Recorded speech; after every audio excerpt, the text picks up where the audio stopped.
time to strap in and get ready. The leaders in NRL Supercoach are incoming.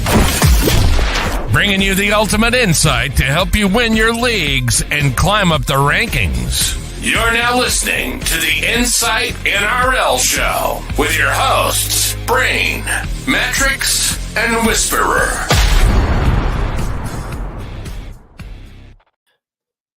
Yes. G'day, guys, and welcome back to the Insight NRL Show. It's the Sunday wrap-up for round 12. The bye period is very, very close now, and of course, I'm the Supercoach Brain, and the Supercoach Mattrix is with me as always, mate. How was your weekend? Lots of points in the NRL this week. Yeah. I mean, qualifying was really good. Just sitting there, just watching it. Our boy Piastri, yeah.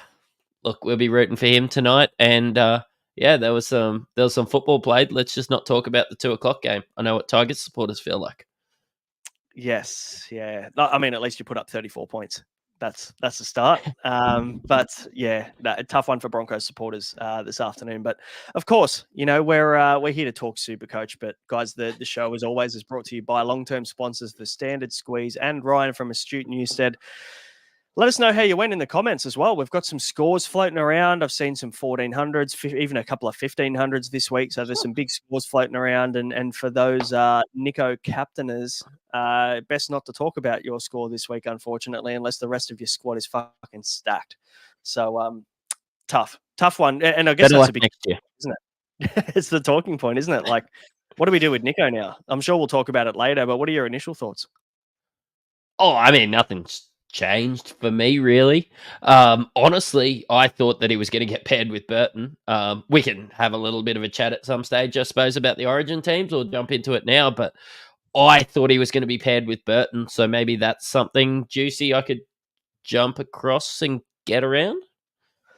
Tough thing is, like, it's, I mean, this caught us off guard last year, didn't it? Like, it was, we saw the game one teams named and we thought, fuck, all right, you know, we're going to have to avoid these players or we can get in these guys that haven't been picked. And then they go and get picked for game 2 and 3. I think Clint Gutherson was probably the one that caught us off guard the most, where he wasn't picked and then he got picked in the game 3 game when it was a bit of a dead rubber. You know, so it's definitely not clear cut as to who we can bring in, because you just never know what Madge is going to do if New South Wales get flogged in game 1. It could throw things wide open and he could, you know, punt half the team. So bit of a tricky one. But yeah, the Matt Burton one's interesting, isn't it? Because we all held off and a lot of people bought Sam Walker over Burton because they thought that he was going to be picked for Origin. And at the moment, as an 18th man, he'll miss anyway, which is even bigger kick in the dick, really, isn't it? Yeah, that's, I suppose, the problem. I'm just sitting there with SJ and Hines and I'm like, well, do I need to make a move not playing a halfback or now a fullback? With Deadwood's getting picked as well, like in the highest positions, or do I just cop it this week and hope, Joey Lussick rolls over for a try? Ian Johnson asked how basketball went on Tuesday night, and it sounds like he's pretty keen to find out how you went, mate. So go on. Okay. In a win, 11 points, shooting 5 of 8, 1 of 1 from 3, 2 rebounds, 3 assists, 1 steal, 2 personal fouls and 4 turnovers. So yeah, it's pretty mid. That's 62.5% though. So yeah, I'll take the shooting percentages. Yeah. Have you worked that out from an NBL Supercoach perspective? How many Supercoach points you would have had in this game? Oh, not really. I would have got some negatives with those turnovers. I passed like a spud, and that's coming from your point guard. I got 2 assists, but passed. Just get the rebound right. Of course, that's it. Just get the boys leaking and get some easy assists up the other end too. Guys, hit subscribe and like. We would love that. We would appreciate it if you did do that. And of course, if you're listening to us on audio, hit that follow button. We are live, so drop us in the comments how you went this week, or if you have any questions for the upcoming bye period for round 13, or I guess from this weekend and what you saw from it. Throw those questions in. We'll get to the best ones at the end of the show. And now we may as well just dive straight into these games. Hey, no mucking around. First game, mate. Bulldogs absolutely put the Dragons to the sword. Oh, sorry, the Dargans. The Dargans lost this one 44-12. And I know you didn't get a chance to watch this one because you were at a work thing on Thursday night. But I'll tell you what, the game was relatively even for the first half. or pretty close to the first half. And then the Bulldogs came out and looked like the fucking prime Penrith Panthers and just absolutely piled on the points. And Jacob Carraz led the scoring with 134. Now, I don't want to talk about Jacob Carraz because I'm an owner and it might come off bias, but is there any temptation for you now that he's playing 13 and 16? Are you looking at him? Yes, I've promised myself that I wouldn't trade in any more centre wings chasing points when I'm relatively stacked there already. But I tell you what, it's a hard watch the way he's playing. I'm glad I get my fix just by having him in NRL fantasy, but man, like Carraz could be the best, especially with that base and stuff too. The best option when the Bulldogs are humming. Yeah. They seem to be going right a fair bit, which, look, we initially thought that Stephen Crichton was going to be at left centre, and, you know, we didn't really see it playing out the way that it did, and we thought that maybe Carraz would just be on an island out on the right side, but it looks like the right side is their favourite side at the moment, even with Josh Adokar on the left wing, so which is super positive. And I'll tell you who changed this game completely, and for anybody in the chat who watched this game, let me know what you think, but Toby Sexton, man, like, he completely made this Bulldogs team look like a different side. And I'm not even taking the piss. Like, the way that he squared the lineup and created overlaps for his outside men was just something that Drew Hutchison hasn't done all year. And it's no wonder why they put 44 points on the board. It's the first time the Bulldogs have scored 40 plus points in a game since 2016. 8 years. Hutcho's a good utility, but yeah, I don't think you can have him running your team. Like, we've joked all year with Tanner Boyd injured and Kieran Foran injured and all those blokes up. You know what the Titans need? A Toby Sexton. It's funny when you put a genuine half in, how it can go. And look, I think the days of him playing reserve grade are probably numbered at the moment. Yeah, Ian in the chat. He would make a good addition for the Titans. You know, they would love a good halfback at the moment. The Titans are elite. I tell you what, I've never said a bad word about the Titans before. They look fantastic at the moment. That Weaver kid, I tell you what, the magic mullet. To be fair, Weaver was good, but yeah, we'll talk about them later. And I know why you're pumping them up, because you want to make your Broncos look good. But Jacob Carraz, if you don't have him, he's going to be about 800k now. So that I guess. What would he have? A 29 break even? He scored 134. So yeah, he's going to make about 100k, maybe a little bit shy of that. He'll be probably 805 next week. So do you want to spend 805 or do you just get Joey Manu next week? Now that makes it a bit of a different question now that Tedesco's been kind of left out of Origin. So Manu will be at centre, not at fullback where we all planned to be. Yeah, it's still not worth a trade out or anything. He's been a lead at centre and I've been happy, but I think you put it really well in the Discord. He's been amazing at centre wing, but he's just plain scary at fullback, especially for Supercoach. So. Yeah, and he was an automatic captaincy option next week if he had the fullback, if he had the number 1 jersey on. Now it creates a little bit more of an open field for me. And don't get me wrong, his average, you said in the Discord, he's averaged 80 plus. You can't be upset with 80 at centre. It's not the 120 kind of, I reckon almost guaranteed 120 that he gets at fullback next week if he was in the number 1. So yeah, kind of makes it a little bit of a mixed bag next week. Speaking of mixed bags, Jamin Salmon, 83 with a double this week. I nearly traded him out. I nearly upgraded him to, I was looking at Heelan Lukey. I was looking at even Connolly Lemuelu this afternoon. Like, Salmon could have become nearly anybody under 650k for me this week. And I held on to him just because I've been quite wary of saving trades now. And he kind of restarted that cash gen for owners now, which is lovely. 35 tackles as well. So base is awesome. Yeah, it'll great. I've nearly traded him out. What round are we in? 12? 12 times. That's how many times I've nearly traded him out. But yeah, look, the ultimate plotter, when he jags a couple tries, that gets that cash gen going and plays 13, 14 and 16. Is that correct? Yeah, by round 15.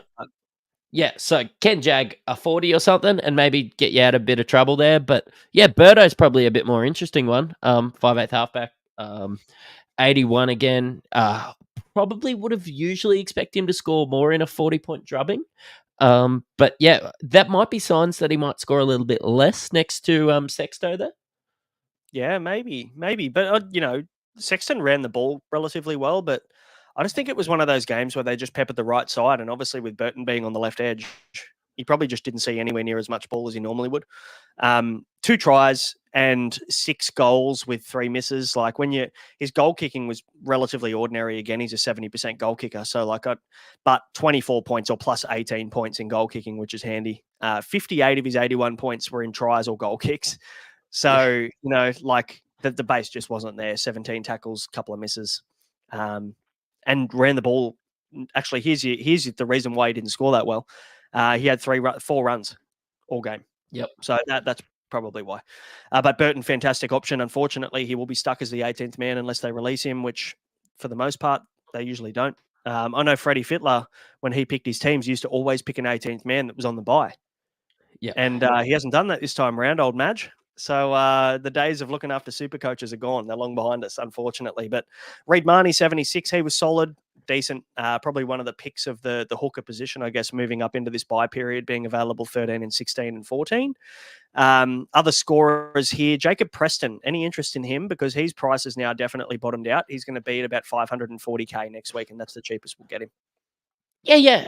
I think I am a little bit interested in him maybe for next week. Those, if anywhere, I'm a little bit weak, apart from hooker, is probably second row forward. So yeah, he's definitely an option if he's playing this well. Again, the doggies just become so relevant playing 13, 14, and 16. So that's probably why we're sitting a bit too long on the doggies. But Presto, great price at 520. Crazy that we had him as a genuine bottom dollar cheapie last year. Wild. Absolutely wild. Some other notable scores here, I guess Crichton, 67. He's playing Origin. Jack DeBellin, 66. He was pretty solid, just most of it in base as well, and five tackle breaks, 23 points in runs, and then 38 tackles. So he's solid when he's starting. He's a really good option at front row forward when he's starting, but the problem is now he's about 620K. So you probably wouldn't be spending that much money on him. Brodgen Jerry was good. Josh Curran was 61. He was good. Any flops? Just trying to scroll down the bottom of the list here. Not really anybody. Look, unfortunately, Jack Bird went down with that ankle injury as well. Looked like he just had his leg snapped off, but it sounds like not as serious as what it was initially thought, which is good. Yeah, that's good. And it'll be good to see him back in a few weeks. He's a versatile utility there, but I don't know, like if you're running Ben Hunt or somebody in draft, you're probably disappointed, but whether Dragon's going to go that well when they're not scoring well. Sam Hughes a bit disappointing for me at 31. Yeah, good to see Jake Turpin and his haircut playing footy again. Yeah, the worst haircut in the NRL I think he was touted to have last year from you. So, yeah, it's I guess Sam Hughes, the question now becomes, do we hold on to him for the bye? Which I think the answer is yes, like just as a number. You know, he might score a try. He scored a couple this year, so you may as well just play him next week and hope for the best. Considering it's best 13, you may as well use the number. But aside from that, there's not really anything else going on here, mate. So we can move on to the Cowboys 42, beating the Tigers 28. I'm actually surprised the Tigers kept it within 14. I got a message from, shout out to Justin Herbie, who messaged me saying, do you reckon the Tigers can keep it within 14 and a half? It seems like a big line. And I didn't reply because I don't want him to think that I'm going to lose him money because I never like betting on the Tigers, but they kept it within 14 and a half. So not too shabby. Who impressed you in this one aside from the obvious? Oh, yeah, it's Val. Had the VC on him, was incredibly impressed. I know Hamo and some guys out there just captained him. Look, great if you're a Scott Drinkwater owner or a Nanai owner when you saw him bottom out there, but at least 2 of those 3 are going, I would presume Val is going off to Origin, but it was, I don't know, like, I'm not reading that much into it. Like, I don't consider him a massive buy or anything now because they did do it to the Tigers and the Cowboys have been awful. But yeah, Val running at a rookie center, it was good to get one right for once. Yeah, he got that junk at the end. Fuck me. Like, how good was that? Just to see him go over in the 80th minute. But the sin bin was concerning. But yeah, he's got off. He'll only face a fine, so he'll be free to play for Queensland the week after next, if he's picked. When does Queensland's team get announced? Is it tomorrow morning? Tomorrow. Yeah, I think it's tomorrow, 10 o'clock or something like that. We'll probably talk about that a fair bit on Tuesday. because it'll affect teams and all that kind of stuff. But we'll have a chat a little bit later, maybe to break things up about the New South Wales squad and what our thoughts are on them. Yeah, but Drinky was good too, right? 136 for Val, 105 for Drinky. Also a very popular VC option, but it was that awkward VC loop, the 105. You'd be fucking sitting there spewing if you had the captaincy on Nico and you were trying to work out whether you'd take the VC on Drinky and then you'd just back Nico in and he stunk it up. Yeah, my brother did that. Yeah, dicks out for him. What do you do? So that's Supercoach. Unfortunately, Lockie Galvin 90. He was fantastic as well. Tell me this: is Lockie Galvin now just a keeper for the season if he stays in the first grade squad? Yeah, or like if you want to luxury trade somebody like him to Birdo or something, once we're sure that he's out of the woods and out of Origin and that cash gen sort of dries up. Like the Tigers aren't going to score 28 points every week. That's my problem. Like they've had issues scoring in the past. So yeah, I think I will offload him probably maybe that round 20 or maybe round 17. He's not somebody that I would consider a play every week, but definitely I should have played him against the weak Cowboys team. So. I guess maybe the bonus and the thing people need to consider moving forward with the Tigers is that they don't have a bye after round 13 until round 26.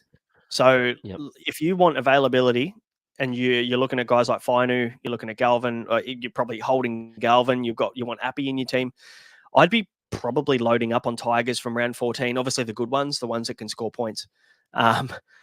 So round 14 through to 25, you've got players on the park every single week. You've got them for 16, 19. You've got them for the mini buys in 14 and 17 and 20, which are underestimated too. So like for me, I'm looking at Tigers players like Fainu and Appy moving forward. They're probably the only two I'm looking at, to be honest. Do you not have them? No. Oh, yeah. Okay. So I've only got Galvin at 5'8". He's the only Tigers player I have in my team. So maybe my team's a little bit like you and your Broncos, where you don't really pick too many Broncos players. I never pick Tigers players. So Fainu's one on my list. He's definitely a guy I want in front row forward. So he's a target for round 14. But yeah, can score a try too. Like good line runner. Front row forward eligible is the most important thing. Fainu should be a target, I think, especially after round 13. For sure, definitely. And I mean, it's everyone talks massive raps on him too, like talking about him being the next big thing. And when we signed him, he was huge. And now that it looks like he's sewn up that 80-minute edge spot, I think now you can confidently go with him, knowing that he's only going to get better as the season goes on. So a bit of a Jacob Preston maybe from last year, and not to that level, obviously, because the Tigers won't be that good, but someone that is going to get better through the season. Jeremiah Nanai would probably play Origin for Queensland, 94. He was good. Yet again, scoring tries off bombs, off kicks. I think he did that pretty well the last couple of years. I've nightmares about that. Reece Robson, 65 in Origin as well. Ruben Cotter, 65 in Origin for Queensland. Tommy Dearden looks to beat out Ezra Mam, I'd say, for that 5'8" position now that Munster's out too. Ezra was awful today. Oh, apart from that 90-metre try. But yeah, Ezra struggled today, and Dearden's only been going from strength to strength this year in a struggling team. I would presume Dearden is picked. Probably not a Supercoach option anyway. So yeah, no, I agree. And also Mark's mentioned Matamua, who was solid, got massive raps on him. He got 44 in limited minutes. I think he only played about 40 minutes, something like that, maybe even a little bit less. So he's a guy to keep an eye on. He'll be on the bubble next week as well. So I don't know whether you need to jump next week, but he'll be probably on my watch list next week if he gets better minutes. I'd need to see him probably either starting at lock or at least getting 40-plus minutes for me to look at him, but big talent. So keep an eye on him moving forward as well. Anybody else to mention in here, mate? Appy 66 is solid. You'd be happy he's returned to form, and he had the goal kicking, which I think is the big thing. Yeah. And like it was out there saying that he had his niggles, which is great if you didn't own him. It was great being an Appy owner that first 3 or 4 weeks. Great if you're a non-owner outside of that because he kind of bottomed out and didn't get picked for Origin. Appy is the perfect hooker 2 for the rest of the year, or someone that you can play on matchups. Like, you know what? The Cowboys let in a lot of points. Appy scored a lot of points. Just consider getting Appy in your team. Don't worry, be Appy. But the only other guy that I wouldn't mind talking about is Hylam Lukey. Everyone's talking about him bottoming out at 380K. Well, he scored at basically. So yeah, probably glad I didn't jump on and waste a trade there. I mean, you're buying him at a 38, I think, or 37, and he got 39. So, like, you're getting what you paid for, and I know he's going to get better as he gets more time. I think the big thing with Helam Lukey is the fact that he just needs to stay on the park. That's the big thing. Mate, Isaiah Papali'i looks to be missing some time as well. It looked like that ankle injury was pretty bad from that hip drop from Val where he got binned. So it looks like IPAP's going to miss some time. Unfortunately, anybody jumping on him as a bit of a pod will probably, I mean, we'll wait for news, obviously, but there's every chance. I think he's going to be missing probably 3+ weeks with what that looked like. I put a line through him as soon as he said that he was going to the Panthers. But yeah, by all means, if you are considering him, 3 weeks. For sure. All right. Oh, there you go. 6 to 8, IJ says. So yeah, right. Well, there you go. All right. Well, he's definitely a write-off then, IPAP. But which means even more positive for Samuela Fainu, who is absolutely locked in without Bateman and without IPAP, absolutely locked into 80 minutes on the left edge. So absolutely. Yeah. Sea Eagles 26 beat the Storm 20. Bit probably what we would call maybe the first upset maybe of the week. I know they ruined my multi this week, the Storm. I actually got both outsiders today in my multi, and obviously I already lost it early in the week, so that was disappointing. But Tommy Talau with the 100. Don't know whether you would have had that on your bingo card to start this game. No, actually, I thought the Storm's defense would have been better than this. Got to watch probably half of this one, and the Sea Eagles were impressive, missing a couple guys. Hey, look, I suppose going forward, you don't have to be scared of adding Sea Eagles players. If you can score 26 against the Storm, you're going to be in good stead, even without Trbojevic. Yeah, definitely. So Benny Trbojevic, speaking of the Trbojevic, has scored 76. He was solid. The Lehigh Hopewadi at fullback was also really good. But looks like Jake Trbojevic is back in Origin, back for New South Wales, and he's got the captaincy armband for the Blues this year. So he's going to miss some Origin time over that period as well. So Daly Cherry Evans will also miss some Origin time. Ruben Garrick was decent with the 69. A lot of people, we were looking at Ruben Garrick, weren't we, and going, oh, the draw isn't that great. And then we look at his scores, and aside from, he scored 101 against the Broncos, which we thought was going to be a pretty tough matchup. He's got a 69 against the Storm, which we thought was going to be a tough matchup. Comes into the bye, which is obviously isn't ideal, but then he's got the Penrith Panthers in round 14 when all the Origin guys are potentially backing up or even rested. So maybe this run for Ruben Garrick wasn't actually as tough as we thought it would be. Yeah, do you own Ruben? Yeah. Yeah, I suppose when you bottom out at, what was it? Touched in the 500s, like 752 at the moment. Like, he's a season-long keeper, and I don't think you need to play him on matchups. I think you can just lock and load him every single week. The base looks good at centre, doesn't it?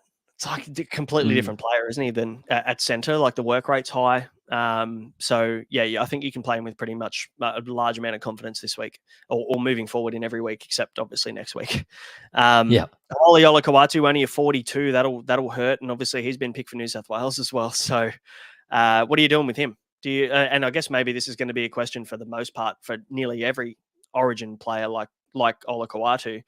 Do you look at moving these guys on now just purely based on the fact they're going to miss those major buys? I think you can move some of them, but there's also a reason that we've been building depth over these weeks. Yep. I luckily don't own Hamali, and I'm not really stressed out too much about Origin players. A few weeks ago, I chose Eli Katoa instead, which has proven to be pretty good. But yeah, look, I don't think Hamali's a definite trade out or anything. If you've got to play a Jamin Salmon or somebody instead of Hamali, you can also end up going Hamali all the way to like an Eli Katoa or somebody like that. And these guys do have 40s in them, just like Jamin Salmon. So, just roll the dice, save some trades, and make sure that you've got them for the back end of the season. I'm holding Hamali if I have him, purely because Manly, they only play around 16 out of the major buys. So for me, I don't know whether there's a need to actually move him on, considering he would have missed 13 and 19 anyway. So, I don't think it really affects him too much. I think he's probably a hold if you're backing him in. What about the Storm, mate? Eli Katoa, solid, awesome buy, but I think you can also now wait till round 14, considering he won't play next week. but then the Storm will play six. I think it's at 16, only 16. They'll miss 19 as well. So you get a nice little 5-game run there for the Storm after the first major bye.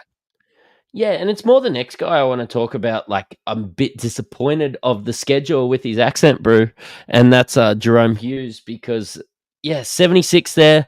Probably looks like the best halfback not playing Origin at the moment, or not injured.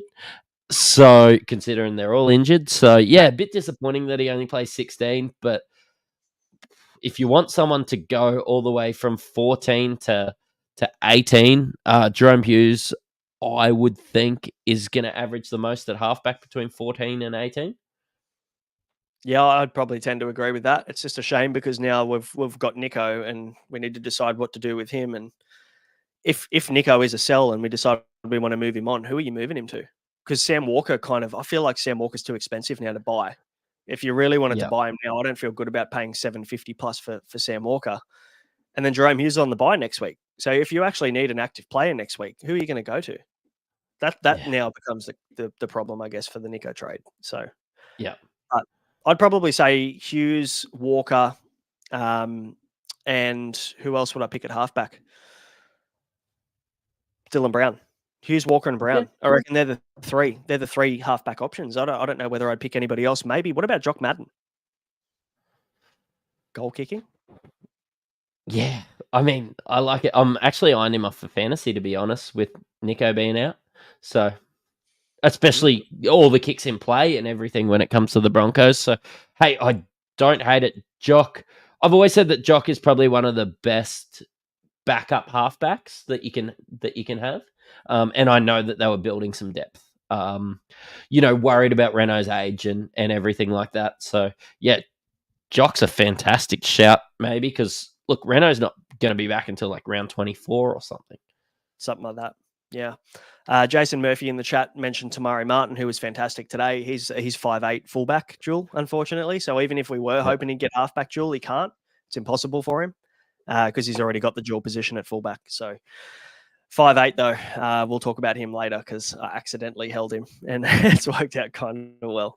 Nick Meaney, 70, was solid. Suafa'alogo, who, for the most part, all of us have kind of stayed away from. I mean, me, you, and Josh. But he's been good. He'll make some cash. He'll make about 50K this week. So, obviously Pappenhausen's out for another, I think, 4 or 5 weeks. So positive signs there for Fa'alogo. Tyrone Wishart could be the solve to everybody's issues as well. He scored 60 and he looked pretty good. Yeah. I mean, like, in the same boat as Madden. I actually don't know Madden's price, but hey, Wishart always plays good when he plays 80 minutes in the half. So I was worried about how he would look beside Hughes because in the last little bit I've only seen him beside Munster. But yeah, I wouldn't blame you if you went across the Wishart. Just make sure you have some of the money to get back to a Nico or someone at some stage. You don't want to be holding Wishart through to round 26. You do not. I mean, you'll probably hold him until Munster's back and then you flick him. But, I mean, he could make some decent cash. What does he make this week? -7 break even, score 60. So he'll make about 55K. He will next week be around 430K. So still within reach for sure. So, it could be an option that we're talking about on Tuesday. Harry Grant. Do you think Nick Meaney's worth a look or anything at all? Seems to have bottomed out in the late 590s. Always somebody in the last couple years, kind of like a Ruben Garrick and Joey Manu, and that whenever they've bottomed out, I've always jumped in them. I just don't know why I'm not really considering Nick Meaney at this stage. Yeah, it's the I mean, to be honest, I'm not 100% sure. I'm not sure whether I'm convinced. It feels like a little bit of this maybe poor man's Ruben Garrick from Nick Meaney. Yeah. Like, because he's not on the wing and he's not at fullback. The first two things that we look at are, is he a winger? Is he a fullback? Is he going to score tries and score points? Yes, he's goal kicking, but 600K, he doesn't play next week, so he's not a conversation for next week anyway. But I mean, look, he's a good player. But the problem is we've got so many guys at centre wing bottoming out. And we'll talk about some of them soon, I'm sure, because there's so many that you can look at in this coming week. But yeah, I don't know whether Nick Meaney's in my top 6 that I'm looking at in that position. That's probably the reason. Harry Grant, 57, again, continues to just piss me off a little bit. But I think we can't really complain. He's averaging 65 on the season or so. So I mean, we'll take that. Anything else to mention on here? Sean Bloor, he's pretty ordinary, 31. Didn't really get himself involved as much as we'd expect. Yeah, no, not really. And I hope nobody's still holding Luke Brooks. Yeah, well, I mean, if they listen to this podcast, I'm sure that they would have traded Luke Brooks a while ago, or they would have held on to him because we've been so negative and they wanted to antipod us. Sounds like a Ryan Hammond move if ever I've heard one. But yeah, no, I think Luke Brooks is definitely a move on now for sure, and especially without DCE. Let's see whether all the Luke Brooks truthers from the preseason are going to get Luke Brooks in now because he's going to be the main option at Manly. No Turbo, no DCE through Origin. Let's see how he goes. Well, at least Now, they only have to pay like $390K for him after this week. It's true. You're nearly getting basement price now, aren't you? But yeah, nothing really else of mention here in this one. So we can move on to the fourth game, being the Raiders and the Roosters, 44-16. And I'll tell you what, if there was ever an audition for New South Wales for the fullback spot, it was this game for Teddy. And he's still been snubbed, which I'm fine with, by the way. But he was fucking awesome in this game, 151 points. Yeah, I mean, Queensland will be a bit better than the Raiders, but look, I'm with you. I saw this game, saw the Supercoach scores here, and thought, you beauty. Teddy's in. I'm going to get Manu at fullback. I'm going to get Deadwoods keeping on playing. He might get an 18th man spot, might cost me one spot, but maybe I need to look at Teddy. I don't know. Like, Teddy was elite, and Walker was good, and Manu was honestly like the Roosters are premiership contenders. I think they are. I definitely think they are. I think honestly we could see the Roosters in the grand final this year. It could be Roosters Panthers if that's the way that the final series kind of plays out. And I'll tell you what, if there's a team that's going to knock the Panthers off this year, it could be them. So they're solid. Does Teddy become a buy for next week? Yeah. Like he's the best captain option next week now, I think. Yeah. What does that do for like we spoke about it a bit at the start? Like Manu, obviously the tough part, I guess, for Manu is now that he's going to play center and he's been fine at center. But yeah, I think I agree with you. I think if you got a chance or a way to get Tedesco into your team, I can't see them playing Edwards in game one and just going, oh, sorry, we lost. Teddy's coming back. I reckon that's Edwards' jersey now. So you'd be pretty comfortable picking Teddy, I think, moving forward, knowing that the Roosters have an amazing draw, and also the fact that he's not going to be playing Origin. There's no chance. No, I know. And like we expected Manu to be the best captain option next week. Well, now it's Tedesco. I don't think you buy Manu next week now. He's just too much money for what you get. Like, yeah, you got 97, and owners are going to be genuinely happy every week with Manu. He's just not a buy anymore. Probably the same as Sam Walker. I just can't see myself paying that much money, which is $700K after this week for Sam Walker. No chance. No way am I buying Sam Walker at that price. He just has to do so much to actually score points. That's my concern. And look, there are some players like that, but yeah, I don't think I can do it now. Especially with the buy in round 14. You've also got to consider that too. As someone that saw Hudson Young score a double last week, he's a good football player. Good on him for getting another gig. He's playing off the bench, isn't he? So, because he lost it at the end in round 3. That's what we were in game 3. That's why we were so excited last year. I retweeted it the other day actually, but Hudson Young getting a gig again off the bench, a little bit of an enforcer for New South Wales, but look, he's not an option at his current price, especially when he has these high peaks and these low troughs. Like, you might be able to buy him at some stage for $480K. You never want to pay $700K for Hudson Young. No, not at all.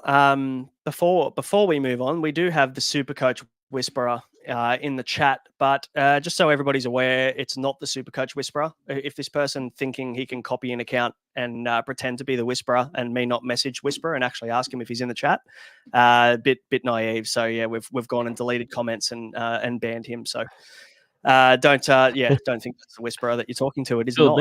Now, sorry, Fooled me.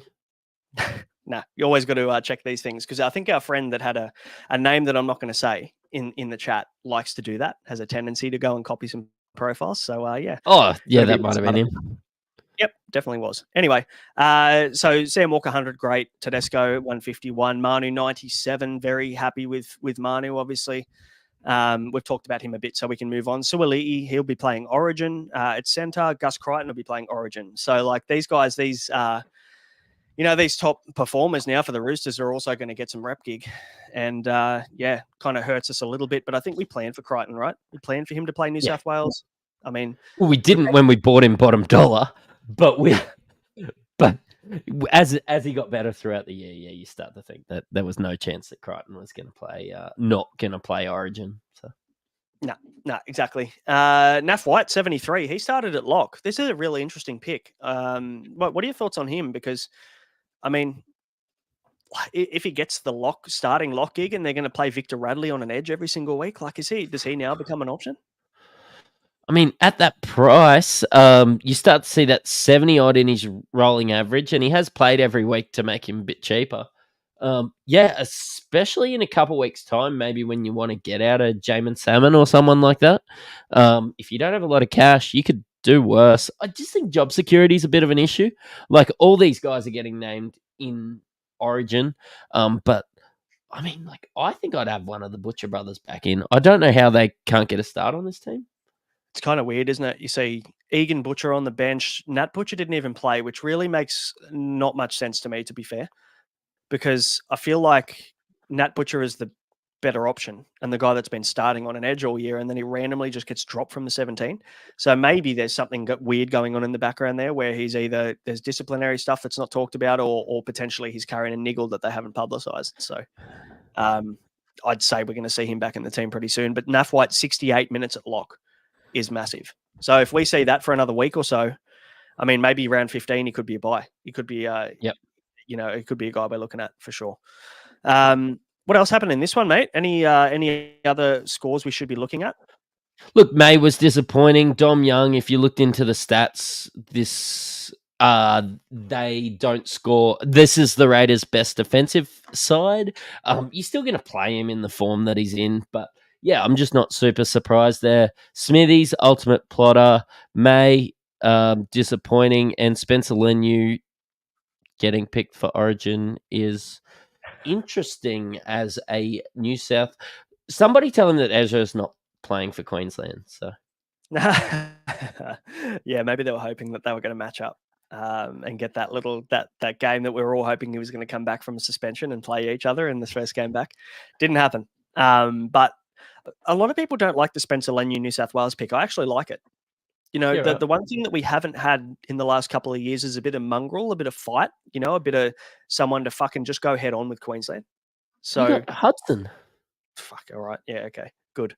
Yeah, you got Hudson Young, the white guy that looks like he went to private school. That's for me, I'd rather Spencer Leniu have a dig at Queensland. I think I think we need that bit of grub.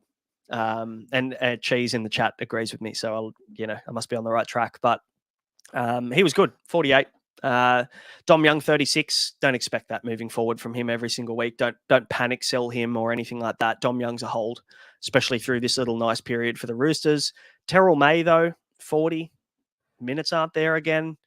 We're just riding the roller coaster of Terrell May for the short term, or do we have to cash him out now that he's probably reached his peak in price?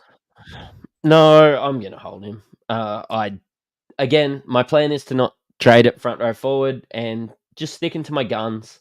Basically, all year has always proven right. So I'm just going to go with my plan, but he's still dangerous. He still offloads a lot. In 30 minutes at some stage throughout the year, he'll still bang out an 80. So, yeah, I think so. Cheese wants to know if we're crazy to sell May this week for Teddy. I mean, I don't know which May we're talking about. You must have some serious fucking jewels floating around if you can make that happen. But Tyrone May. It could be Tyrone May. Talking Super League Supercoach, or Yeah. I think if you can get Teddy in your team somehow at fullback, great. I'd do it. Purely because we know that he's just not going to play Origin. I'd get, if I could, I definitely would. The problem is I've got Drinky and Walsh at fullback, so I've got to decide to sell one of these guys I really didn't want to sell. just to get Teddy in, which I don't think I'm going to do. So I'm probably going to have to let him pass. But I like the pick for other people that have the jewels. Mate, we've got through 4 games, so we're halfway there, and we should give a shout out to the sponsors of the show, the Standard Squeeze. I've got my little 4-in-1 here that keeps my drinks or my beers cold and my tea nice and hot in the morning. And if you want to grab yourself a 4-in-1, you can do so. You can go to thestandardsqueeze.com. You can use the code IFS15 and it'll get you 15% off your order. They've also got the little combo packs that Mattrix has on the screen there. If you're watching us on YouTube, he's given us a standard squeeze. Oh, that's not a standard squeeze skull. It's a sip. But Hamo will be very disappointed. There we go. That's better. Perfect 30 ml pour straight in the top. And it looks like it was that straight bourbon? That was rocket fuel. Okay, good. We don't advise you to drink rocket fuel out of the Standard Squeeze, but if you want to get yourself a combo pack, you can. Standardsqueeze.com. These jumpers are great. Standard Squeeze have some good shit. They do. You got that wine one for your wife? I like did. that. Yeah, they sent that to me as well. Fucking good blokes over there. Love Ash and the Standard Squeeze guys. So go and hit them up. Use IFS15, 15% off. All right, let's move on to game 5, shall we, of the weekend. Probably the game that no one wants to talk about, isn't it? It's the Nico game. Panthers 42, Sharks 0. Take us through this one, mate. Well, obvious talking point, Nico, and what are we doing with him? Yeah, I'm not sure. I'm sure Madge had the same issue, and it worries him probably a bit more than me. But I don't know. See, I was holding injured SJ as well, so I'm probably a bit more likely to trade him, but I said I was never going to watch another game without him, so I'm presuming with these niggles, even if he plays Origin, he's not going to play 14, which means it could be a 2-week out trade. I just don't know with 23 trades whether I can burn that many trades, but I'm going to be thinking on this all week. Shout out to Simon. I ruin his Ronaldo Mulatalo every year, and I've done it again. To be fair, though, I did not say to go and buy him this week. So I said buy him next week. So let's see how he goes next week. And if he shits the bed next week, I'll own up to it. But every year I've done it so far. So sorry, Simon, in advance. Yeah, I don't know. I think I'm going to sell. I think the amount of money that he is at the moment is 1.09 something million. He's going to drop about 110K this week. So he's still going to be 980K. So for me, 980K, even down to Jerome Hughes, even though he's not playing next week, I don't really need the number. So I'm kind of thinking if I go down to Hughes and free up 200 plus K, 250K, I can then turn a Jacob Gagai into kind of anyone I want or close to it. So... See, that's burning 3 trades because you're going to want Nico back. That's Nico. Maybe. People are up me for calling him Nico.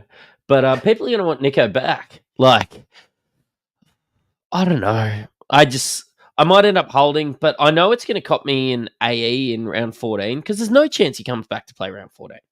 No.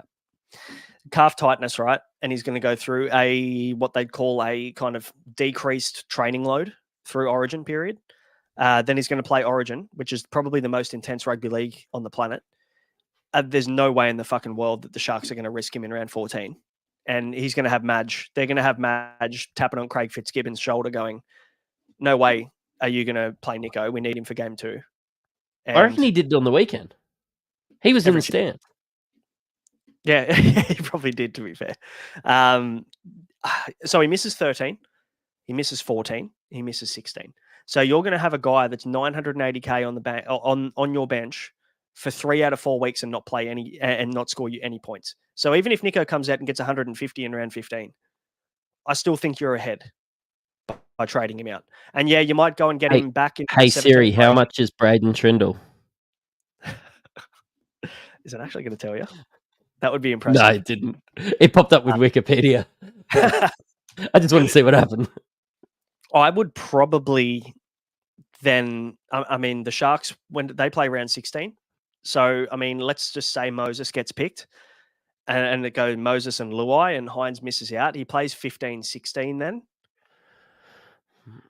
It's too many questions. I don't know. I think you trade him out and make sure you have enough money to get him back if you are planning on trading him out. I think yeah, Agent Cheese is probably on the money. You probably get him back in 17 or 18 and just cop it.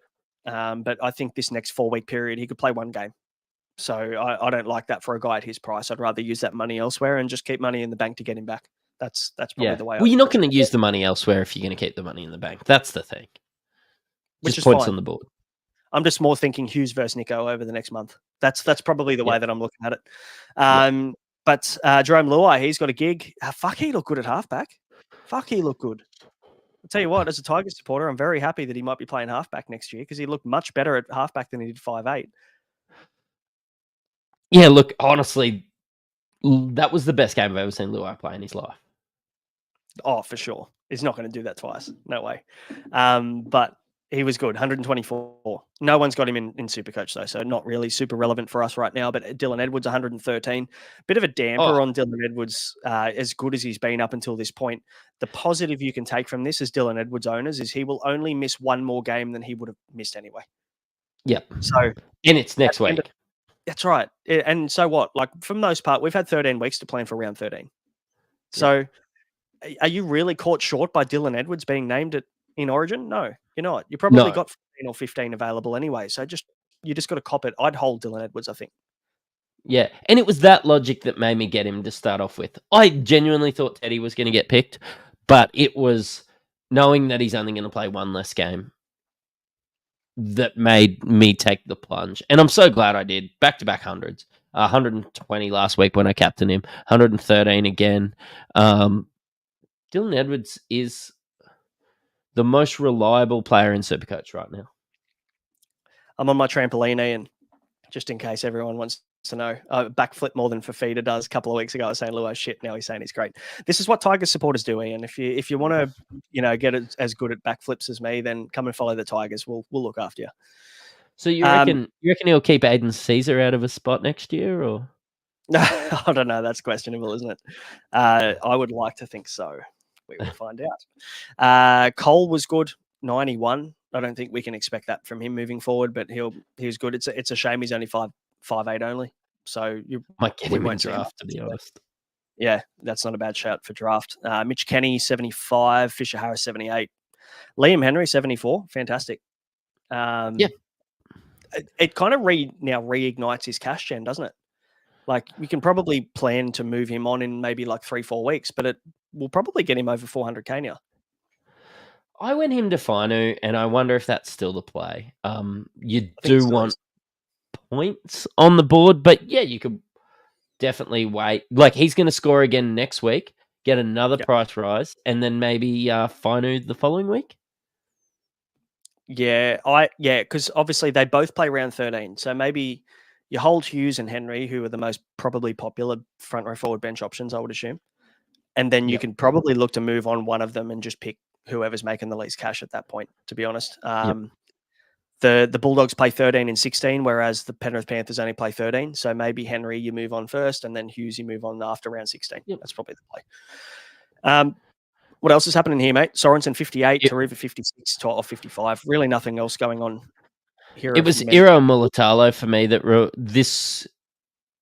Honestly, Nico scoring 3, everybody owned him. But when I've had Mulatalo for however many weeks, and I've been a happy owner, but with a break even of 85, scoring 20, just really stings. And he still goes into buy territory for me. B-U-Y, not B-Y-E. But yeah, look, Mulatalo, again, this is what you can expect. This is what we've talked about. This is what we've seen for the last 5 years. Iro, I probably expect his base to be better, but they spend so much time standing under the post. That's probably the hardest thing about this. Yeah. Sorry, there's some good comments about Luai in the chat. I agree. I'm probably going to buy Mulatalo next week. I think I'm pretty set on that. I've been thinking about that for about 2 weeks, and we look at the matchup now that they've got round 13. They play the Eels, who have conceded 33 tries to wingers and centres this year. That's a week you're going to want him.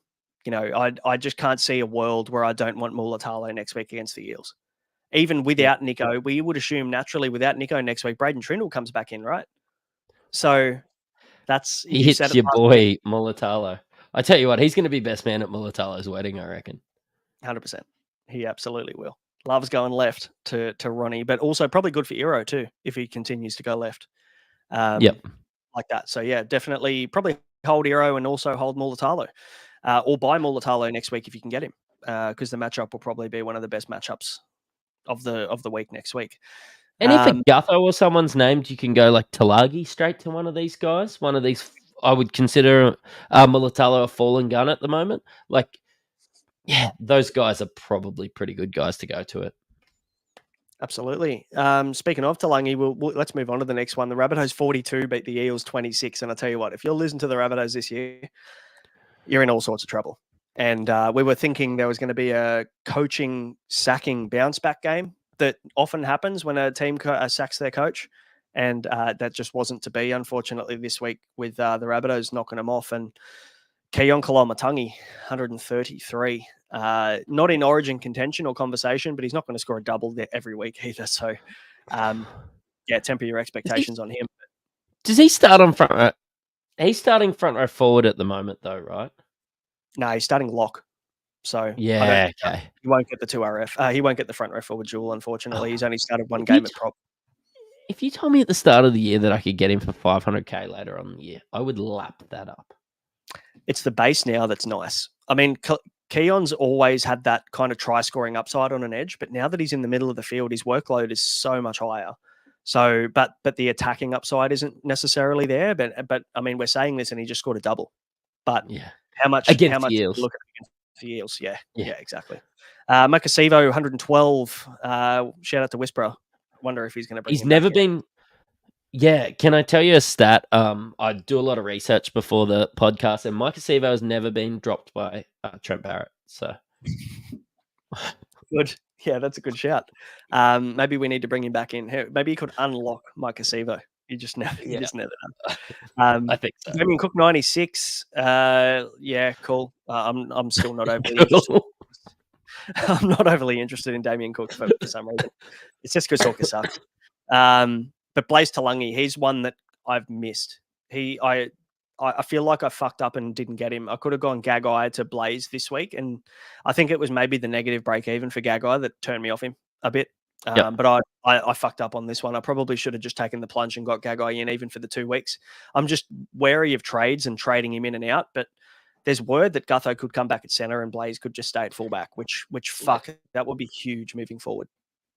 I still don't think so with how bad the Eels are. Talagi does look like their best attacking weapon, which is sad, but Clint Gutson's been so good for years. Like, I just can't see him doing it for this kid. But they did say something in the background to make Talangi re-sign. So maybe that was it. Maybe. Minus 68 break even for him this week. He's going to make, what did they project him at? 57. He's going to make 120k, 130k this week. Yeah, he's going to be 550. Fucked. That is fucked. So in next week, if Gutho doesn't come back next week, he plays your first major bye, and he'll be fucking probably near on 600k. I might captain him. I wouldn't. I mean, hang on, you're going to captain him against the best defense in the competition? Who's that? Sharks. Yeah, but they're missing so many pieces. Oh no, Jesse Raymond's still playing. Jesse Raymond's still playing. Yeah. Okay. I mean, he scored 100 against the Storm. He did. But the Storm had definitely not anywhere near the defensive powerhouse that they have been in previous years. They've leaked a lot of points this year. Dylan Brown, good, 66. He got a little bit of a downgrade. He was 73, I think, and lost a few points there, unfortunately, but a bit of a shame. What else have we got here? The rest of them are pretty mid. The lane train is derailed under Barrett. Like, Barrett unlocks Sevo, but he ruins Lane. Actually, Lane ruined himself, but Blake Arthur liked him for some reason. I think we're going to need to get rid of Lane. And I'm going to need to find a way out of Lussick because it's ruining my AEs at the moment. I love the loop. Yeah, speaking of loving the loop, if you have Jacob Gagai, he's your priority one sell next week. If you can get off Jacob Gagai, you do it ASAP. And I think Joey Lussick is very, very close second. Brendan Hands outscored him this week. minutes aren't there for Joey Lussick. If we continue to see hands on the bench, it's a problem.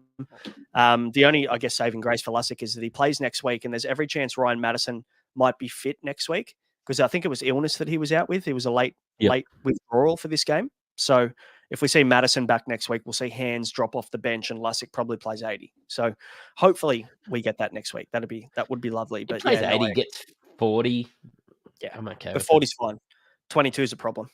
And he's going to lose bulk cash if he continues to score 25, 30 each week. What about Latrell? 100%. Thoughts on Latrell? Well, I actually think that it's not too bad at the moment. Like, I'm sitting there with Walsh and Deadwoods, and I'm going to hold them through the period. I probably like Teddy more, but Latrell's safe. Like, he gets 70 in a bad week. The fact that they scored 42 and he did only get 86 is maybe a little worrying, but he looks like he's going to get base. Who do they play next week, round 13? Souths. Oh, they got the bye. Then they got the Titans round 14. Broncos round 15 is not ideal. Manly round 16. Bye 17's awkward. And then fuck that 18 to 20 little run there. Latrell could average 110. You're obviously not buying him next week because he's on the bye, but it looks like he's been snubbed from Origin, which I reckon that's going to fire him up. I reckon he's going to come out with a point to prove. So he could be a nice little buy. We say it all the hate he's been coming. If he hasn't had a point to prove yet, is he going to have a point to prove because of that? Yeah, it's just piling up on points to prove. He's like that guy of Billy Madison that has that fucking whiteboard full of people that he wants to get revenge on, and he's got his lipstick and everything. That's Latrell Mitchell. He sits there at night with his whiteboard and his black texter. So now it says Madge. Yeah. All right. Let's. Do you want me to talk about this next one, or have you built up the courage to cop the L? Yep, off he goes. He's going to get a beer. All right. Titans 36, Broncos 34. Keanu Keeney was outstanding. Now, obviously, the question mark comes around job security, unfortunately. Brimson's going to be out for anywhere between, I think it's 6 weeks or 6 to 8 weeks. But we don't know when Jaden Campbell's back. So, yeah, it's like a ticking time bomb, I guess, for Keeney. But fuck, he was good, and he's going to come into some money next week if you've got if you want to take the punt. Fullback only kind of sucks though, so I'd probably steer clear. Beau Fermor started at centre, scored a try. The 3 times that he has been named at centre this year, he has scored not this year, sorry, in his career, he has scored a try. So one to keep in mind. David Fafita, again, outstanding with a 79. What else have we got? Reece Walsh, 112. Probably, we called it on the pod on Tuesday as the best captaincy option, I think, this week. And whilst he didn't score the most points, I think it was probably as close to a lock when it comes to captain as possible. Coming up against the Titans, fullback scored 13 tries, I guess. I think it was 13 tries in 11 games, which is 6 more or 5 more than the second most conceded. So Manly have conceded 8, Titans 13. There we go. So for me, this was an easy lock. 112 points for Reece Walsh. A few errors in there as well, like you're going to expect from Reece Walsh. I don't think we're ever going to expect him to put together a full performance ever. But owners would be very happy. What do you do if you're a Reece Walsh owner? Are you holding him through the Origin period? New headphones. Can't hear a thing you said. Give me a sec. But I'm presuming with how much you talk, is Dallin Watene-Zelezniak a buy yet? Please. We're not even up to that game yet. Fucking give me some credit. Still can't hear you. Yeah, good. Anyway, we'll come back to you. He can ignore me and chime in whenever his headphones are working again. But yeah, Payne Haas 100, solid. You're good. I was just asking, what are your thoughts on owners of Reece Walsh? Are we holding him through the Origin period? Pop up the buy schedule. Yep. There we go. With Tristan Saylor out, I expect him to play round 14 against the Sharks. Expect him to play against Souths, which is a great matchup. Would miss 16 anyway. New Zealand, I know it's in red, but isn't as hard as we've had. And yeah, should roll through. So missed that nice St. George matchup. But he sort of has to back up because we don't have anyone else to do it. Otherwise, you're just asking Cobbo to do it anyway. So unless there's an injury, I expect him to play. Only misses a couple games. Yep. Yeah, I plan on holding him. I think he's probably just as good as a lock of 80 points each week, regardless of matchup. So for me, I'm a big fan. I think you hold him if you've got him. Payne Haas, solid, but you're probably not buying him at this point of the year. So especially with the injuries and with the issues that he's been having with his lower limbs over the last season and a half, I think they're probably going to err on the side of caution maybe through the Origin period to just get him through this period. So, Jock Madden, though, we spoke about him a little bit at the start. 5'8" halfback, dual 62 he scored today, 33 break even. So he'll only gain about 20K, but you've got to pay $570,000 to get Jock Madden. Not keen. I thought when you brought him up that he might have been 400K, but now that I have a look at that, it's a no from me, dog. Yeah, no, I'm with you on that. And also, Reece Walsh could easily take the kicking back whenever that knee issue kind of disappears. So, probably no at that price. If he was cheaper, I'd be all over him. Brendan Piakura, he continues to suck and has no base, has to rely on scoring tries to score any sort of points, and even then he only scores 57. He's like playing a center in your 2RF, and we talk about playing 2RFs in our center. So that's a no from you, dog, I assume. Otherwise, not really much to talk about from a Broncos perspective. Fafita was solid, but he'll come into one game now in the next 4 weeks. So again, probably a do you sell him? A lot of people went on him and just thought, fuck, I'll just have him as a keeper for the rest of the year. So surely you're just holding him now, aren't you? You would. That 1 in 4 worries me a little bit, though. Like when we have a look at, my bad. Yeah, 2 in 5, it's still kind of the same, isn't it? Like your Walsh and your Deadwoods, I consider holds, but I don't know. Fafita's somebody that it's that much money, you can do a lot with it in your second row. I wonder if I would move him out to somebody like Eli Katoa if I didn't own him. But yeah, like realistically, I almost exclusively want second row forwards that play Origin. A lot of so Fantasy Wannabes has just thrown up the Queensland team in the chat, and a lot of people have been actually saying that Fafita's been snubbed. And looking at this, if this is true, it looks like Fafita's actually going to miss Origin. No, Origin 1, I should say. There's every chance he comes in Origin 2 if Queensland lose. It looks like Jaden Stewart's been picked over David Fafita, which is wild. We'll wait to maybe see it confirmed. I just looked it up on Fox before we lined up, and I didn't have anything popping up. So yeah, keep talking. I'll see if I can find something. We were talking about the Broncos and the Titans, weren't we? There's not really anything else going on for the Titans for me. The conversation was centered around David Fafita. Maybe we can come back to that, but that's from the Courier Mail. So if Fafita isn't named, then the Titans play 16 and 19. Now, the risk, obviously, if you go and jump on Fafita now and he gets picked for 2 and 3, and they're trying to send a little bit of a message to him, my concern is he gets picked for Origin 2 and 3, and then you've got him in for like two games in the next month and a half, which sucks. Yep. So not ideally, not a fan for me, short term anyway. But for anybody who's an owner, absolutely hold if he hasn't been picked for Queensland, for sure. Yep.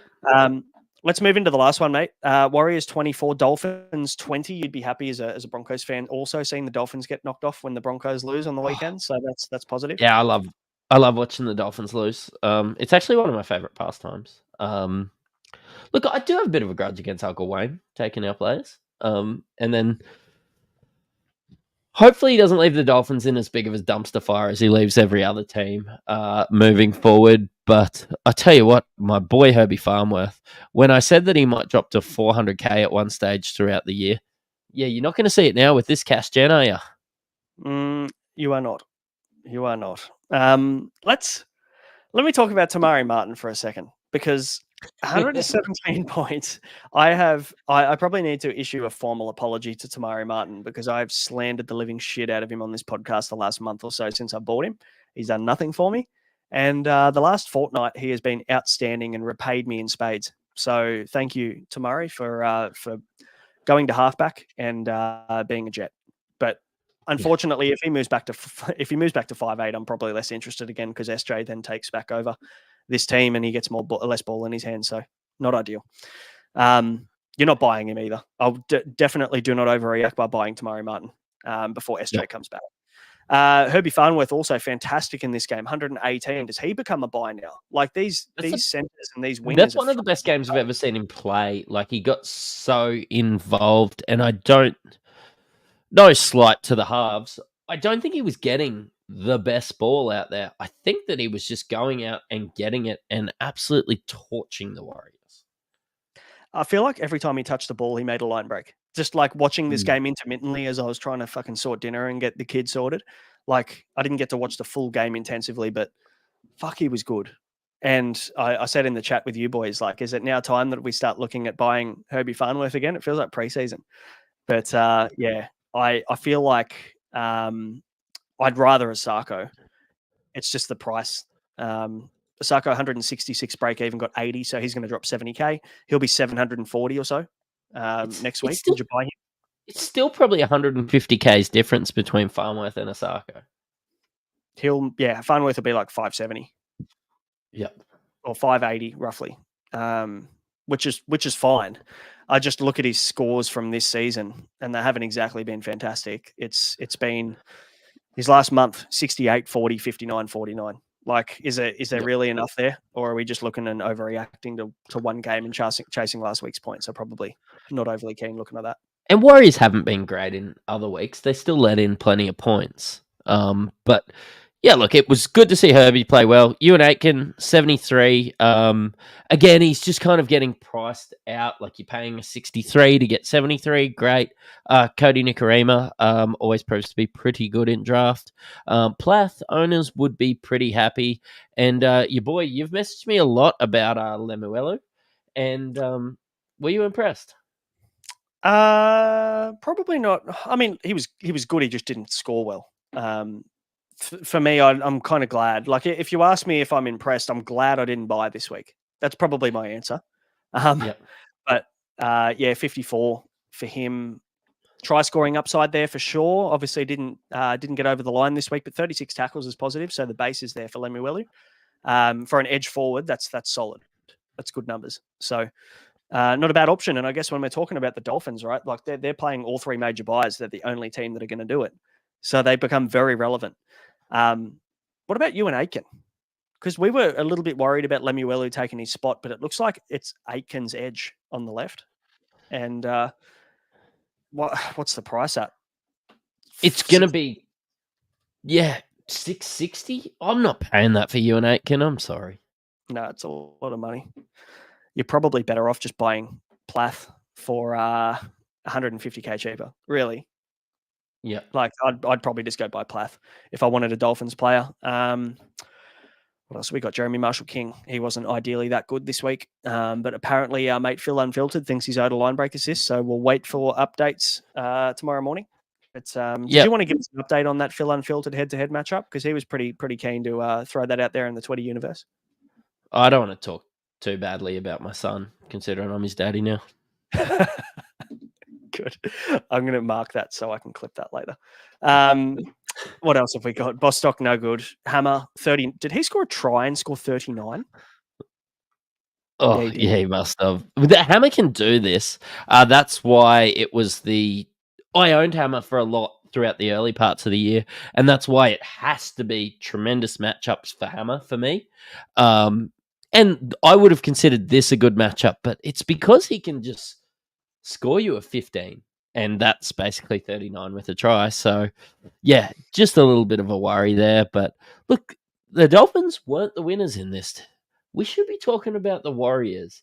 And Dallin Watene-Zelezniak could be the most brought-in guy in round 14, and I still consider it a lock, even though he's going to drop cash again this week after scoring a 76. He's going to be about 440k. That's enough for me to play on matchups. That's the best value you're ever going to get. Round 14, most purchased player, Dallin Watene-Zelezniak. Yep. I reckon when you look at the Warriors, if we get the Warriors draw up, I think they play 14 through to 18. Let me quickly get it up on the screen. Yeah, they play 14 through 18. 3 very nice matchups against the Cowboys, the Titans, and the Bulldogs. They also play the Storm, but they're at home, which is a positive. And they also play the Broncos, but they're at home. So, like, the 2 tough matchups they have will be in New Zealand. So, yeah, there's plenty to love about that. Obviously, they missed the round 19 period, but hopefully you've planned well enough up until that point to have the numbers to not have to rely on Dallin. But, yeah, when you can get a guy, we remember what Dallin did last year, right? He went on this run where he averaged like fucking 90 for about 7 weeks because they just kept feeding the right edge. They could very well do that again with SJ back. Yep, and it's in line with SJ coming back. Like, I'm going to be owning SJ. I still have SJ. I'm still holding him. I'm going to have SJ and I'm going to have Dallin. And when the Warriors have a good matchup, I'll tell you what, there's going to be probably an armband on SJ. And they showed a lot of grit. Like, I still think the Warriors could be a top 8 side this year. They could just slide in there. Yeah, they just show signs every now and again of being the quality team that we saw in patches last year. And then you see some games where you're like, how does this team win a game? So it's very hot and cold. So, I mean, hopefully they can find that form through the origin period in the middle of the year. But yeah, Dallin round 14. You can lock that one in. You can take that to the bank, I think. And Ronnie Mulatalo next week, potentially. We'll confirm on Tuesday, but I tell you what, he's probably locked into my trade thoughts at this point in time. You've talked about him for 3 weeks. You're definitely getting him this week. I have to. But I also talked about Cody Walker for fucking 3 weeks and still didn't buy him. So it's what I do. Luckily. And Paul Simon's depressed now. He's going to have to trade Ronnie out of his team. Sorry, mate. A few people in the chat we forgot to mention at the start. How'd you score this week? Because we haven't really talked about our scores. 1281 is what I'm sitting on at the moment before updates. That's with Nico, that's with looping Val and copping Iro, and basically I have 3 Sharks players that all scored under 34, which was disappointing. Yeah, well, that's what you get when you play against the Panthers. So I sat Iro, luckily. Didn't have Ronnie this week because it didn't make sense to buy him, did it? But 1385 for me, decent week. I think that might be my top score of the year, maybe. I don't remember getting it. Has to be. That's huge, yeah. So I've been going a lot better than you, and I don't think I've really touched 1400 either. It's been pretty low scoring year. Good of you to throw that in there. Yeah, you're welcome. Good job. No, I've got 100 points on you this week, so hopefully I don't wake up to fucking Dylan Edwards getting an update of about 700 points like last week, and I might have the crown. I might have the trophy for the week. That'd be lovely. You wait till Whisperer comes back. I can't wait to give him a spray. I haven't even checked scores this week from how he went or anything, but he can tell us on Tuesday how he went, I'm sure. But yeah, we'll have to do team list announcements. I think in the lead up to Tuesday night, because there is rumors floating around that Whisperer could be back on Tuesday. It's unconfirmed. It is per source at the moment. So we're going to have to work out. So Phantom's put it up on his Twitter saying that Whisperer is going to be back on Tuesday night. So you can pretty much just lock him in for missing that one. I don't believe it until I see Wacko's Whispers come back. Where is Wacko at, by the way? I tell you what, if anyone knows Wacko's Whispers, put him in touch with me. That's it. Absolutely. Early trade thoughts for next week, mate, and we'll answer some questions. No, I don't have early trade thoughts yet. Honestly, like, I haven't decided what I'm going to do with Nico. I keep saying everybody else is a hold. I don't have enough money to go Lussick to anyone else. Look, my hands are tied at this stage. I need to find a little bit of money, I think, to make this Gagai to Mulatalo trade work. I will probably be about maybe 60 or 70K short. So I need to work out how I'm going to free up that cash.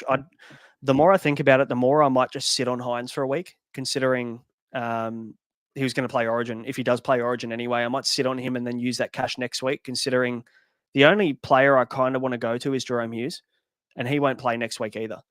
Yeah. So it's kind of like a nothing trade. Imagine if I fucking trade Nico to Hughes and then Hughes gets injured at training during the week. Like, it just... That'd be such a you thing to do. It would be a me thing, yeah. So I might try and find the cash elsewhere. Val Holmes, are we moving him on? Like, what's that's an option?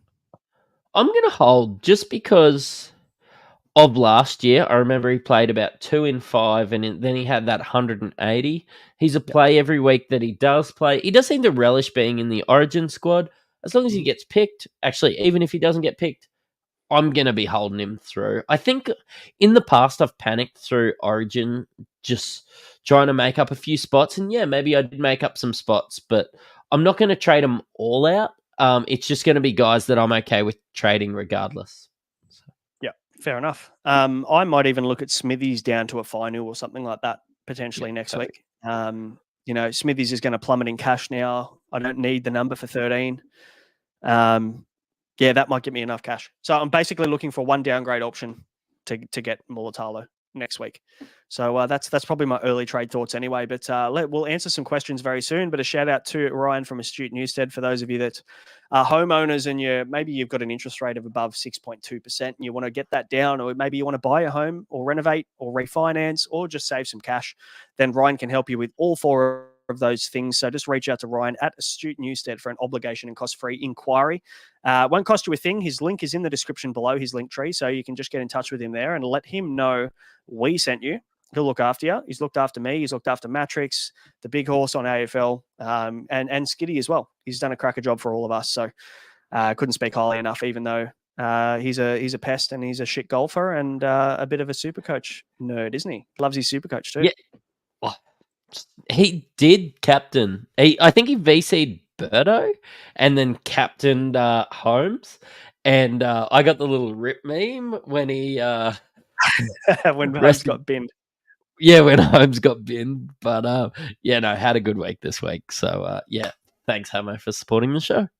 Oh, I've got a message. I might put it in the Discord for anybody who hasn't jumped in there yet. I'll put it in there because he sent me a message and it said, Val Holmes been sent to the bin, because I was at a work thing on and I missed half of this game. And he's like, Val Holmes sent to the bin. It's been a good year. See you next year. And then 30 minutes later, he's like, no, just kidding. Val Holmes just scored. So it was a big roller coaster of events for Hamo. But worked out well for him in the end. But yeah, I mean, you can use his services too. If you don't want to talk to him about Supercoach, you don't have to do that. Let's answer some questions here. The first one, Jonathan Davis, Walsh to Teddy this week. I know he misses 14, but the Chooks run looks great.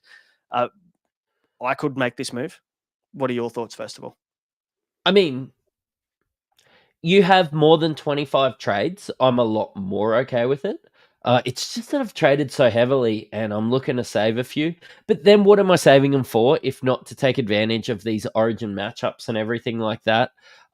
Reece Walsh is at a good price. I think he's going to be 700K this week. I'm not 100% sure. What's Tedesco at the moment? Tedesco 750. He'll be 800 plus next week. So you're going to have to spend money to get up to him. Look, so I rate it as long as you have enough trades, because you're going to want Walsh at another time throughout the year. Yeah, it's an awkward one, isn't it? But for this little run, Teddy could average 100 plus, and realistically could average 100 for the next month. So it could be a difference maker. But if you got the trades, do it. If you don't, what's the threshold for if you've got the trades conversation? 25.5 is the line. Okay, so if you got less than 20, if you got 25 or less, you don't have enough trades when we talk about trades. Okay. People love how specific I am with those things, so I'm going to take I like it. Who's winning Monaco tonight? Verstappen is not an answer. Look, I genuinely am very hopeful for Oscar Piastri sitting there and in the front row there.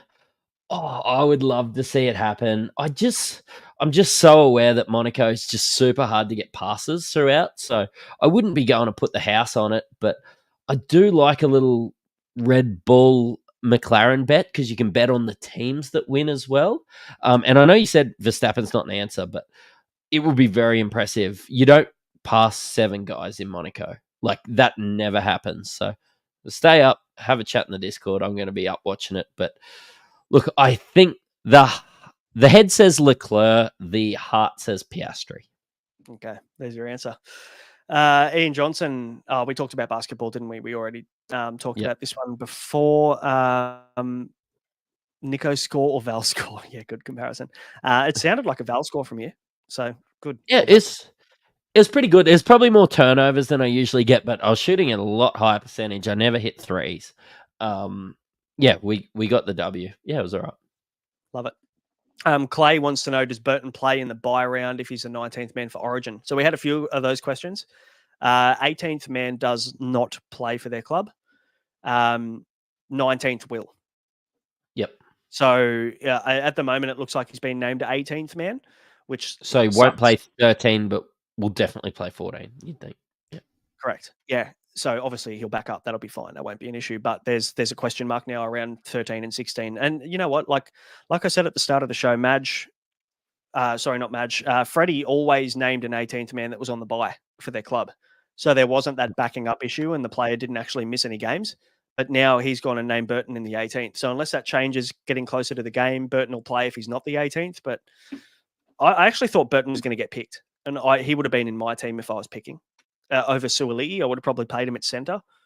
If anything, I'm not overly keen at Luai at 5'8" either, to be honest with you. Yeah, I mean, Luai had the game of his life to basically get himself that spot. So, I mean, are we overreacting though? Surely then looking at one game and going, oh, Luai played well this week, let's play him for New South Wales. Like, they would have been thinking about this for a month. Longer. Yeah, he's played for New South Wales before, but I think that solidified it. Like, Burton's been the best 5'8" all year, and they've picked Luai after that matchup. Yeah, Burton's my pick for sure, unfortunately. But yeah, he will miss if he's named at 18th man, unfortunately. James Gowing, who would you sell for Carraz out of Manu, Young, Garrick, Lomax, Meaney, Talangi, or Armstrong if you had the money? Tricky one. I still probably think Talangi, because I think Gutho will come back in at fullback. You're going to get that price. But again, if you've got 26 trades or more, then just get Lomax out for Carraz now that Lomax got picked for Origin. And then, you know what? You can go back to Lomax if St. George go on a tremendous run. That's my answer. I'd trade Lomax out. He'll start to leak a little bit of cash with his low score in the sin bin and stuff this week as well. So that plus Origin, that's the logical option there for me. But and Talangi has some more cash to make if he gets named next week. He'll play in your major buy round and he'll probably make you another 100K. So I'd be holding Talangi. Jason Murphy, does the standard squeeze hit better when with a win for your team asking for a Waz friend? Absolutely, it does. Dunno. Fuck. Yeah, that's depressing. Poor Mattrix and the Broncos. Legless Goanna, does New South Wales know how to pick a team? Partially. I'd say this is still an improvement on what Freddie was dishing up last year, to be honest. I don't know. I just think New South Wales just don't get Origin. Yeah, look, I don't know. I've got nothing to stand on at the moment. So I kind of like fucking someone sledging me about the Tigers. I'm like, yeah, well, you got me.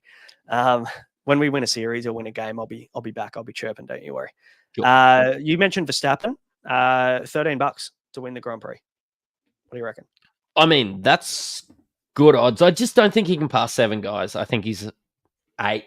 I wouldn't be backing on that at the moment, but I do. I mean, that's still good odds to chuck 10 on. It'll make it exciting to watch. He will pass some guys, but yeah, I just don't think he can pass 7 guys in Monaco. That's fair. Jamie Camilleri, if you have halfback combo of Sean Johnson and Nico Hines, this is you, isn't it? Do you flick SJ to Jerome Hughes in round 14 and hold Hines? I don't really think there's a point in trading SJ in round 14. No, I'm not trading SJ. I'm not holding SJ this long just to trade him out.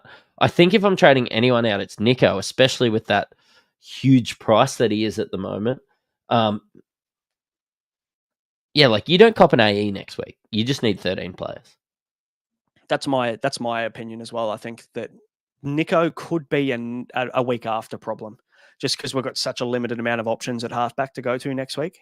Do you really want to trade Nico Hines to fucking Tyron Wishart or Jock Madden? You know, like neither of them are going to play next week either, mind you. So like we're limited with round 13 options at halfback.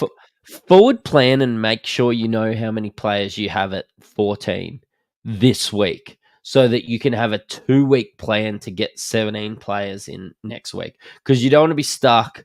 Maybe you have already burnt all your boosts. You really don't want to get stuck next week with 14 players. Yep, good shout. Chase wants to know thoughts on Weeks. I like KO Weeks. I think he's been pretty good. Again, though, you've got to look at round 14 and see how many Raiders, how many Roosters, how many Dolphins you have in your team. Because I think there's going to be some people, if you don't plan, that are going to get caught short in that round, and you've got to fill a full 17. So Weeks has been solid. He's going to make good cash. He's going to continue to make some cash. I think he'll probably top out at maybe 550, 500, 550. I reckon he could get you up to that point. So if you're looking for someone at 5'8", great. Don't get him at fullback. No, 100%. And like, if you were really happy with what happened with Strange a couple of weeks, we're talking 6-7 weeks ago, weeks, get it? And we saw him top out at that 550. That's about his ceiling. So yeah, I don't hate it. I think he's a play most weeks. I'm going to be staying away from him. I want some better guys. And I think Lachlan Galvin is already a better guy than Weeks. I don't consider there being any points advantage or anything going Galvin down to Weeks. It's only going to be Galvin up to some proven gun if I make any trades there now that I have Dillbags and Galvin. And last question, Jamie Camilleri wants to know, Xavier Coates to David Armstrong next week. Is that worth a trade? My opinion is it is. With the Knights and the draw, they play round 13. He has a negative 54 break even next week. And we'll have that fullback gig at the Knights for another, at least by the looks of things, another 5 games. So, lock and load on David Armstrong if you've got a spot there at centre wing. It's just a lot of people have Talangi and Iro and all that. So, like, you've got to make room to have another cheap. Is Iro worth a trade to Armstrong? Because that's where I'm sitting at. Could be, yeah. I mean, just remember, though, we talked up Ronaldo Mulatalo and how good the matchup was next week. Like, you'd be fucking spewing if you went Iro out next week against the Eels and he just torches up that left edge. Yeah, I've just said I've got FOMO.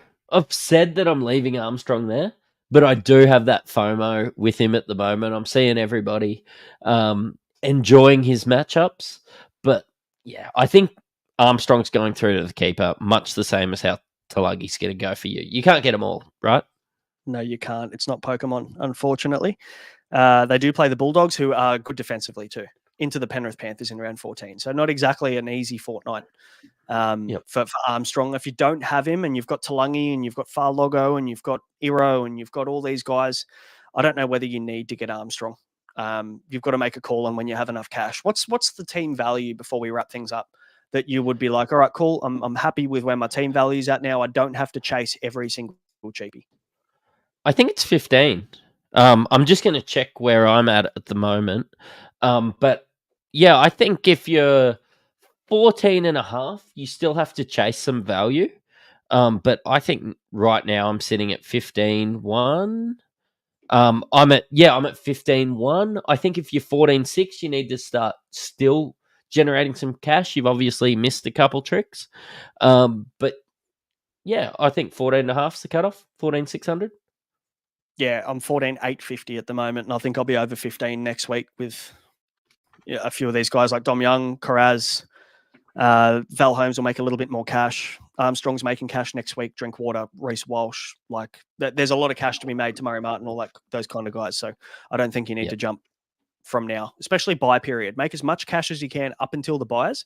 Now you should be in a position, hopefully, where you can actually start to rotate some primos and get those numbers for 13, 16, 19. So that's probably how I'd play it. And very quickly, I know a few people have asked this question. Nick Stevens, hold or trade Edwards? I'd hold him, considering he's only going to miss one more game than he would have missed. Unless he does get rested by the Panthers. He's only going to miss 13 now.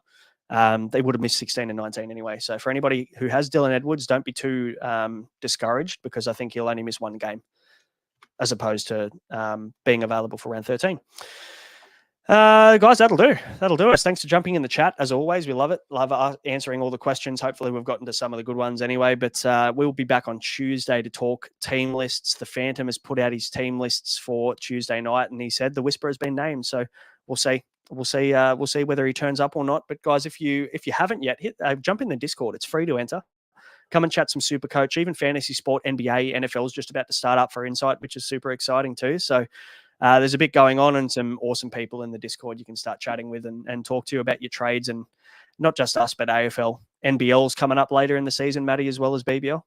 Oh, yeah, I was over at Hammer's house yesterday, and I tell you what, we're already talking about some content for NBL. So yeah, it's going to be a huge year, especially with the World Cup and maybe some people jumping into NBL that weren't there before. Yep, for sure. Should be good. But yeah, jump in the free Discord and hit subscribe and like if you made it to the end and you like the content. We'll be back on Tuesday night to talk to you about all things team list for the first major buy.